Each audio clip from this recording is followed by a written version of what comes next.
मृत्यु समय का एक ऐसा खेल जब एक शरीर नश्वर हो जाता है।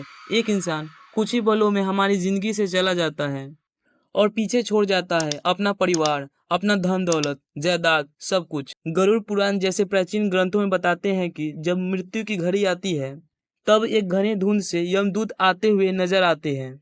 बड़ा सा शरीर, लाल आंखें, लंबे नाखून और चेहरे पर एक डरावनी मुस्कान लिए वे मरते हुए इंसान के सामने आकर खड़े हो जाते हैं। उसकी आत्मा को उसके शरीर से खींचकर परलोक ले जाते हैं। एक ऐसी यात्रा पर जो कई सदियों की बताई जाती है, लेकिन एक यात्रा धरती पर भी होती है जिसे उसके परिवार को पूरा करना होता है।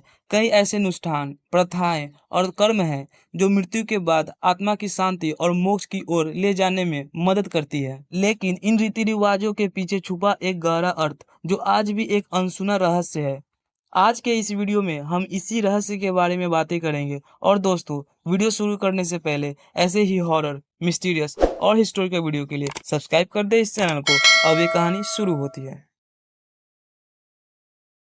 कहते हैं कि जैसे ही यमदूत किसी शरीर से आत्मा को निकालते हैं तो वह तड़पने लगती है। वह रोते विलापते अपने शरीर में वापस जाने की पूरी कोशिश करती है, लेकिन यमदूत अपने चाबुक से खींचते चले जाते हैं। और तो और माना जाता है कि उस समय मरते हुए इंसान के आसपास कुछ डरावने काली साया मंडराती रहते हैं। बुरी आत्मा जो मृत्यु और यमलोक के बीच अटकी हुई है, एक नए शरीर की तलाश कर रही है।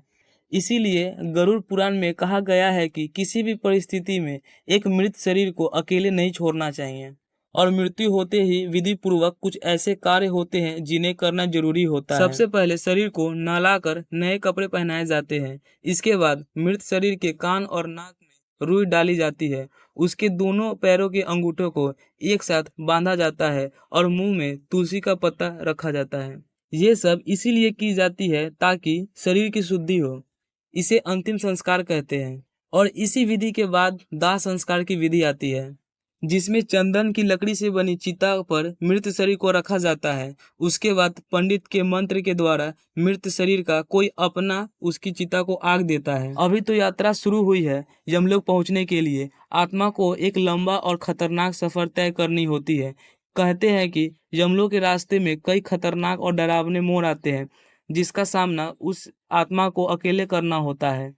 इसमें सबसे खतरनाक पहलू माना जाता है वैतरणी नदी, एक खून से भरी नदी, जिसे पार करने पर ही आत्मा को यमलोक तक पहुंचाती है।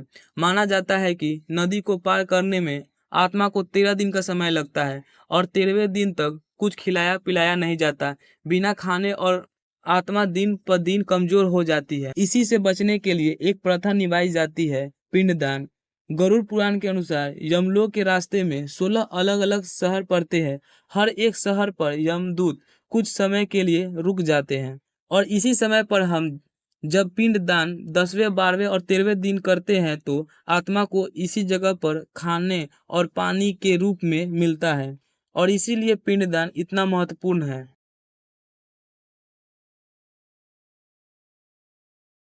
महाभारत के समय सागर नाम का एक बहुत ही शक्तिशाली राजा था, जिसके 60,000 पुत्र थे। एक बार राजा ने 100 अश्वमेध यज्ञ करने का निर्णय किया। स्कंद पुराण के अनुसार जो भी राजा 100 अश्वमेध पूरे कर लेते हैं तो वह इंद्रदेव के बराबरी ले सकते हैं। इसीलिए राजा के 99 यज्ञ पूरे हुए और 100वें यज्ञ के लिए इंद्रदेव ने छल से 100वें यज्ञ के घोड़े को चुरा लिया और महर्षि कपिल मुनि के घर छिपा दिया।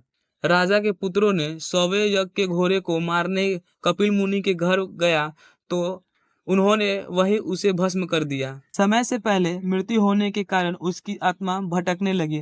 तब राजा के पोते ने ऋषि से इसका उपाय पूछा तो उन्होंने बताया कि उसकी अस्थियां को गंगा में बहाने का सलाह दी। कहते हैं कि जैसे ही उन अस्थियों को गंगा के जल को छुआ, उन सभी पुत्रों को मोक्ष की प्राप्ति हुई और इसीलिए आज भी हम अस्थियों को गंगा में बहाते हैं। किसी अपने की मृत्यु से गुजरने का पड़ाव बदलाव का पड़ाव होता है। आप अपना सर मुड़वाते हो और जब तक आपके बाल वापस आते हैं, यानी आप पहले की तरह दिखते हो, तब तक काफी समय बीत चुका होता है। जो दिखता है कि वह दुख, वह दर्द, घटना थोड़ा पीछे छूट जाती है। आप अपने जीवन में आगे चले जाते हैं और यही इस सनातन धर्म की गहराई है। आपको इस बारे में क्या राय है? आप हमें कमेंट करके ज़रूर बताइएगा। अगर वीडियो पसंद आया हो तो इन्हें लाइक और शेयर करें और ऐसे ही मिस्टीरियस और हिस्टोरिकल वीडियो के लिए इस चैनल को सब्सक्राइब करें। धन्यवाद।